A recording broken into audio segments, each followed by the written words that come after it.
네, 이어서 경주 소식입니다. 인터넷신문 경주포커스 김종득 기자와 함께하죠. 안녕하세요. 예, 안녕하십니까. 네, 행복황촌 마을 호텔 사업이 마을 기업으로 선정됐다는 소식이네요. 예, 그렇습니다. 지난 17일 날 행정안전부로부터 그 도시민박업과 공동부업을 기반으로 하는 그 행복황촌 마을호텔 사업을 하고 있는 이 행복황촌협동조합이 그 신규 마을기업으로 지정이 됐습니다. 네. 행정안전부에서는 이날 행복황촌협동조합을 비롯해서 전국 57곳을 올해 신규 마을기업으로 지정을 했습니다. 네, 반가운 소식인데 이 마을 기업이 무엇인지부터 설명을 좀 해주시면 좋을 것 같아요. 예, 이 마을기업은 지역 주민이 각종 지역에 있는 자원을 활용해서 그 수익 사업을 하고 이를 통해서 공동의 지역 문제를 해결하면서 동시에 소득 및 일자리를 창출하고 그래서 지역 공동체 이익을 효과적으로 실현하기 위해서 설립 운영하는 마을 단위 기업을 말합니다. 네. 지역 주민 그 5명 이상 출자한 법인으로 공동체성이라든가 공공성, 지역성, 기업성을 갖춘 법인을 말합니다.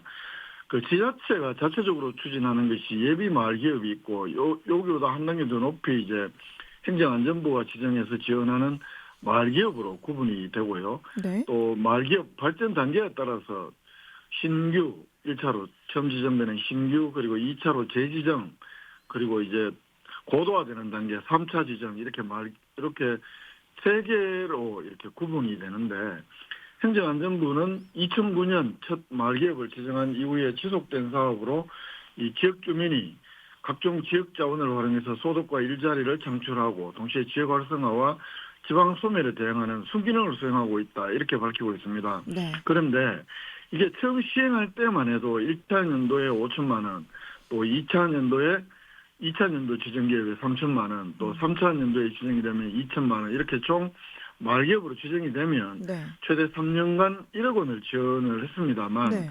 그 윤석열 정부 출범 뒤에 이 예산이 전혀 편성을 하지 않아서 특히 그 작년에는 아예 마을기업을 새로 지정하지도 않았다가 올해 2년 만에 다시 이렇게 지정을 하게 된 건데요. 네.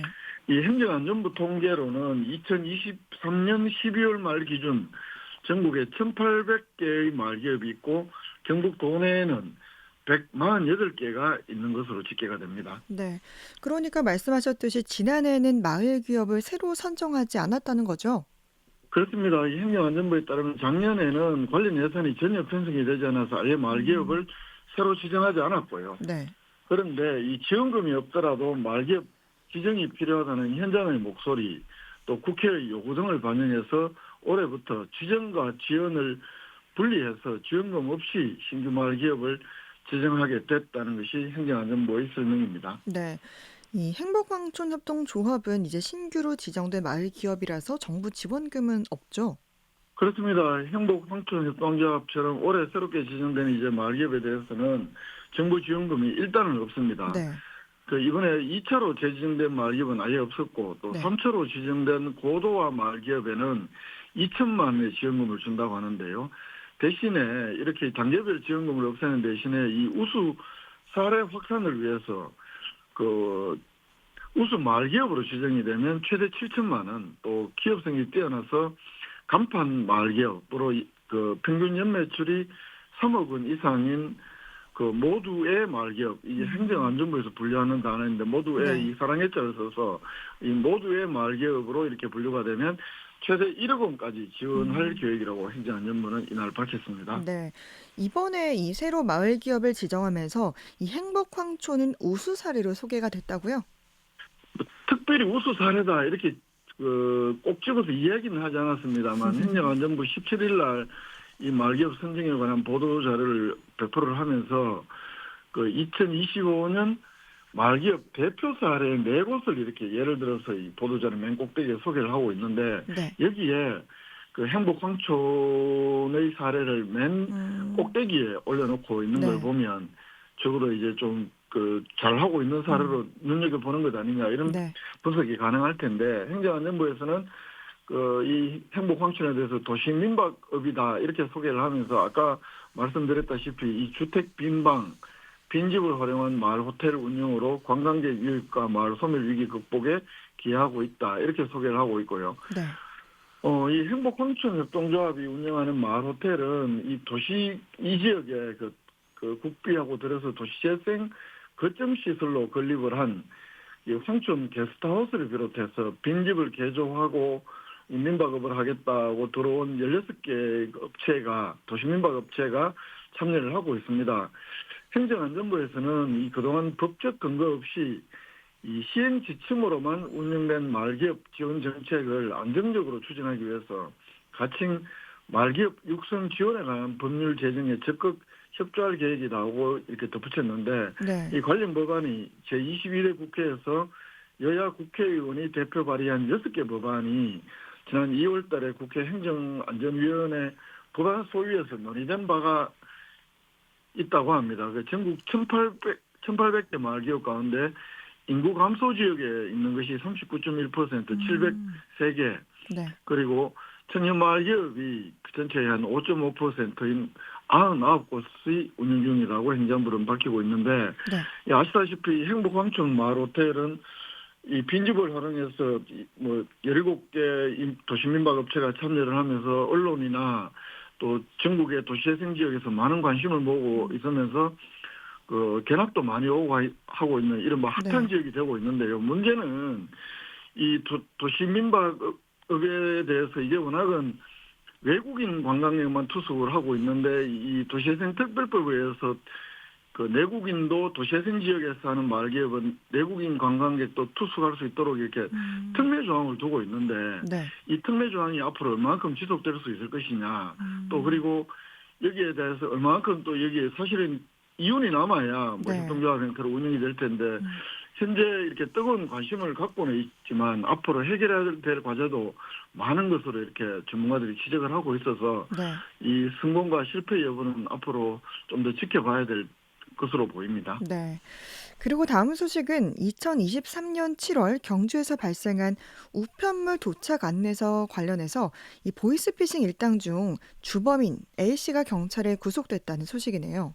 그렇습니다. 중국에 있다가 불법 체류자로 분류가 되면서 국내로 송환이 됐고, 그래서 네. 9일자로 경주경찰서가 구속을 했다고 합니다. 네. 경주경찰서에 따르면 이 주범 A씨라고 표현을 할게요. A씨는 2023년 7월 중국에서 국내 조직원들에게 수취인 부재 등으로 이 배달하지 못한 등기 우편물 도착 사실을 알리는 우편물 도착 안내서를 위조한 뒤에 그 아파트 우편함에 투입하도록 지시를 하고, 그래서 이 주범 A씨의 지시를 받은 국내 조직원들이 위조 우편물 도착 안내서를 한 1,538매를 제작한 후에 경주시 일대 아파트 우편함에 투입을 하고, 이를 보고 전화하는 피해자에게 검사를 사칭하면서 금품을 요구한 혐의를 받고 있습니다. 네. 경찰에서는 이 2023년 첫 사건 발생하고 난 2달 뒤에 국내 조직원 2명은 검거를 했었거든요. 네. 그 이후에 그 주범 A씨를 특정을 하고 인터폴의 공조 요청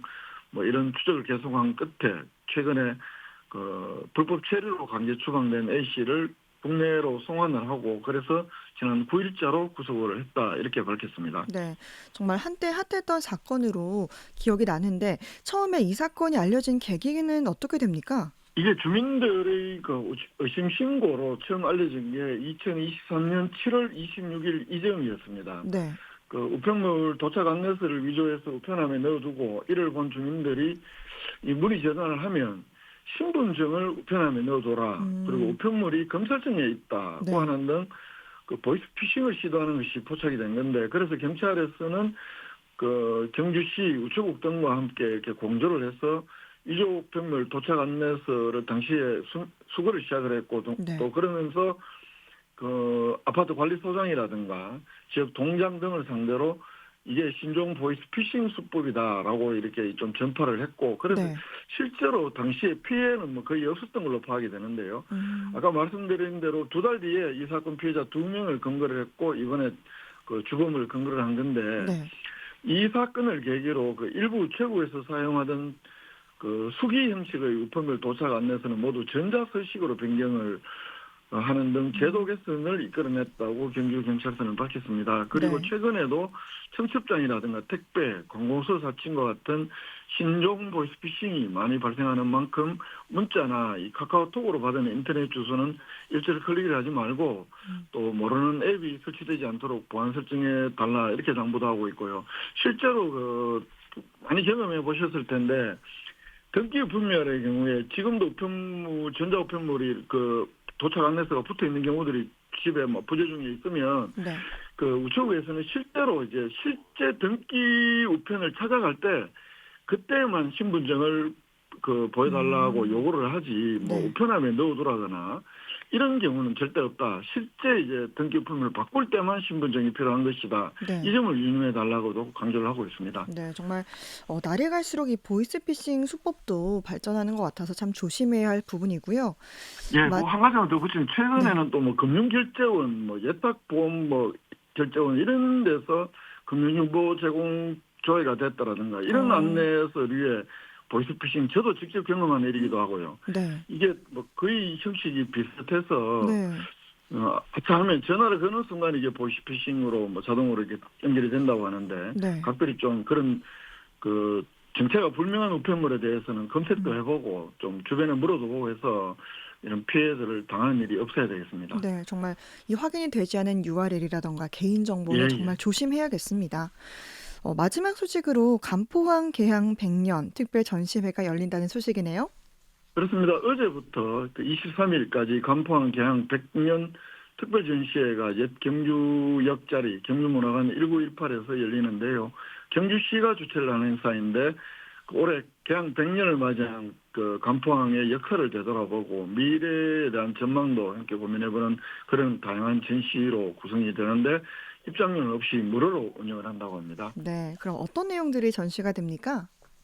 1925년에 간포항이 이렇게 개항한 이후에 지역 경제와 문화에 미친 영향을 중심으로 한국의 역사적 기록 또 삶의 현장 뭐 이런 모습들을 사진전 형식으로 전시를 하고요. 또 네. 다양한 연령층 방문 유도를 위해서 여러 가지 체험존도 운영을 하고 그렇게 한다고 합니다. 그리고 이 간포항 100년 기념 본행사는 4월 25일부터 28일까지 나흘 동안 열릴 예정입니다. 네. 한 주간의 경주 소식 살펴봤습니다. 김종득 기자와 함께했습니다. 고맙습니다. 예, 고맙습니다.